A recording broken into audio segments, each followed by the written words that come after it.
Have you ever met someone who never asks for help? Who figures everything out completely on their own, quietly, without a single complaint?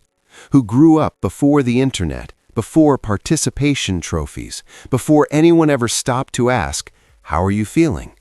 That is Generation X, and their psychology is unlike any other generation alive today. Gen X were born between 1965 and 1980. They grew up as latchkey kids, coming home to empty houses, making their own meals, figuring out life completely alone. No one was checking in, no one was clapping, and somehow they turned out fine.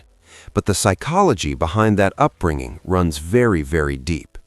Trait number 1, they are fiercely, almost aggressively self-reliant.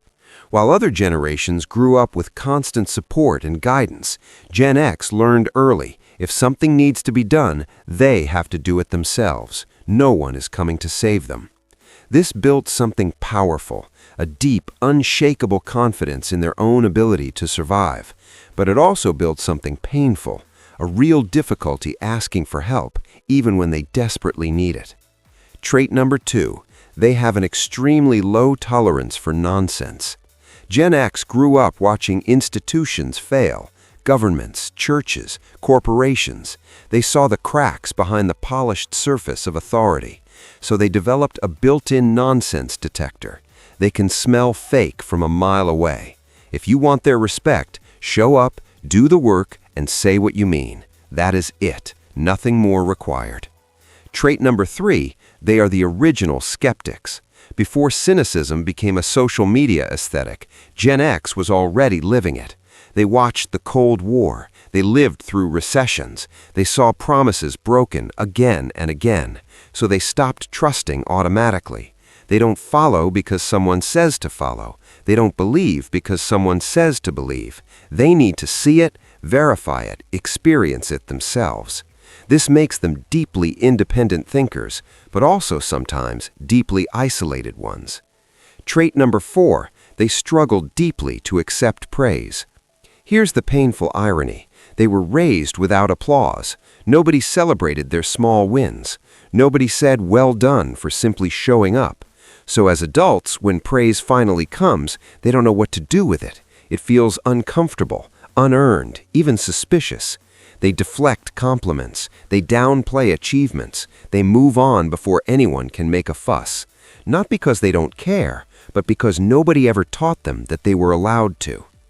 Trait number 5, they are completely exhausted, but they will never, ever admit it.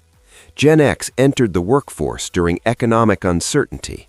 They raised families during financial stress, and now they're sandwiched between aging parents on one side and growing children on the other, carrying responsibilities on both sides, working full-time, holding everything together. And when you ask how they're doing, fine, I'm fine. Because admitting exhaustion feels like weakness, and weakness was never an option for them. Trait number 6, they find deep, profound meaning in music and pop culture.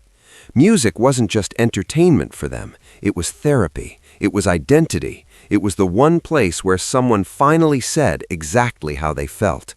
Nirvana, Pearl Jam, The Cure, Depeche Mode, these weren't just bands, they were survival tools. Pop culture gave Gen X a language for emotions they were never taught to express out loud. Trait number 7, they are deeply loyal, but incredibly slow to trust. Gen X does not give trust easily. It must be earned slowly, over time, through consistent action, not words, action. But once you have their loyalty, it is completely unbreakable. They show up, they follow through, they do not abandon people when things get hard. Because they know exactly what it feels like to be left alone, and they refuse to do that to someone else. Trait number 8, they are quietly, privately, deeply proud. Gen X will never post their achievements online. They will never brag at dinner. They will never ask for a standing ovation. But deep inside, they know what they have survived. They know what they have built. And on their best days, in their quietest moments, they feel something they were never taught to feel out loud: pride. So, if you are Gen X, if you raised yourself, figured it out alone, never once complained. If your brain carries more than it shows, and your heart holds more than it says, this is your standing ovation. You built something real, without applause, without a safety net, without anyone telling you that you could. And that is extraordinary. Subscribe for more psychology every week, and share this with a Gen X person who finally needs to hear it. Because some people waited their whole lives for someone to say, "We see you. We see you."